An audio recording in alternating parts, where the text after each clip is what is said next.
আপনি যদি ঘরে বসে আপনার অ্যান্ড্রয়েড ফোনের মাধ্যমে গ্রামীণ ফোনের মাইজিপি অ্যাপে আপনার নামে একটি বিকাশ অ্যাকাউন্ট রেজিস্ট্রেশন করতে চান, তাহলে আমি আপনাদের দেখিয়ে দিব কারো কোনো প্রকার সহযোগিতা ছাড়াই কিভাবে একটি বিকাশ অ্যাকাউন্ট রেজিস্ট্রেশন করতে হয়।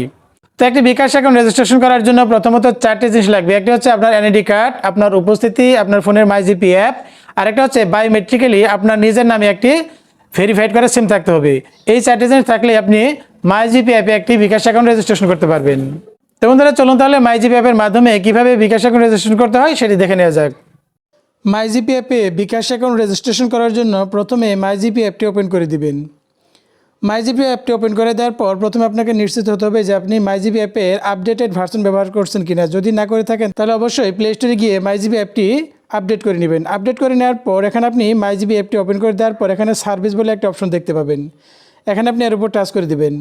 তো এর উপর টাচ করে দেওয়ার পর এখানে আপনি বিকাশ রেজিস্ট্রেশন বলে এই অপশনটি দেখতে পাবেন। এখানে আপনি এর উপর টাচ করবেন।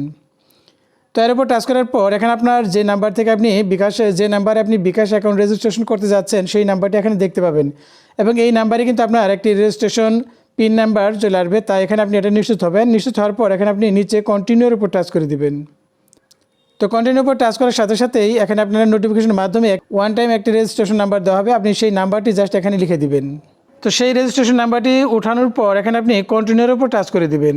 কন্টিনিউর উপর টাচ করার পর এখানে আপনি টার্মস অ্যান্ড কন্ডিশনের বেশ অনেকগুলো শর্ত দেখতে পাবেন। এরপর এখানে নিচে আপনাকে আই এগ্রির উপর টাচ করতে বলা হবে। আই এগ্রির উপর টাচ করার পর আপনার এনআইডি কার্ডের সামনের পার্ট এবং পেছনের পার্টের ছবি তোলার জন্য এখানে ট্যাগ এনআইডি ফটো এর উপর টাচ করতে বলা হবে। আপনি এর উপর টাচ করবেন।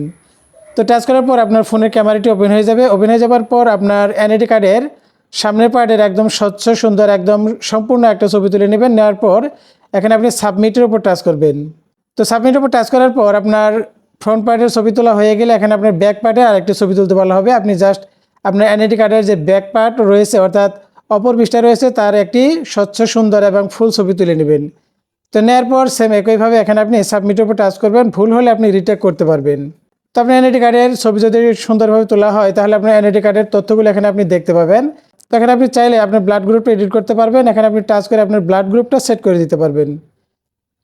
তো এখানে আপনার যদি সব কিছু তথ্য ঠিকঠাক থাকে তাহলে এখানে আপনি নেক্সটের উপর টাচ করে দিবেন। তো নেক্সটের উপর টাচ করার পর এখানে আপনি 4টি অপশন দেখতে পাবেন। প্রথমে হচ্ছে জেন্ডার। এখানে আপনি টাচ করে আপনার জেন্ডারটা আপনি সিলেক্ট করে দিতে পারবেন, মেল জেন্ডার, ফিমেল জেন্ডার বা আদার্স। তো এখানে আমি মেল জেন্ডারটা সিলেক্ট করে দিলাম। সিলেক্ট করে দেওয়ার পর এখানে সোর্স অফ ফান্ড অর্থাৎ আপনার তহবিলের উৎসটা কি, এখানে আপনি টাচ করে আপনার তহবিলের উৎসটা এখান থেকে আপনি সিলেক্ট করে দিবেন। এরপর হচ্ছে যে এস্টিমেটেড মান্থলি রেভিনিউ অর্থাৎ আপনি মান্থলি কত টাকা আপনি এখানে রাখতে চান অর্থাৎ আপনার মান্থলি ইনকামটা কত এটা আপনাকে এখান থেকে সিলেক্ট করে দিতে হবে। তো এরপর হচ্ছে আপনার অকুপেশন, আপনার পেশাটা কি, এখানে টাচ করে আপনি আপনার পেশাটা এখান থেকে আপনি সিলেক্ট করে দিবেন। তো পেশা সিলেক্ট করা হয়ে গেলে অর্থাৎ এখানে 4টি অপশন সিলেক্ট করা হয়ে গেলে এখানে নিচে আপনি নেক্সটের উপর টাচ করবেন।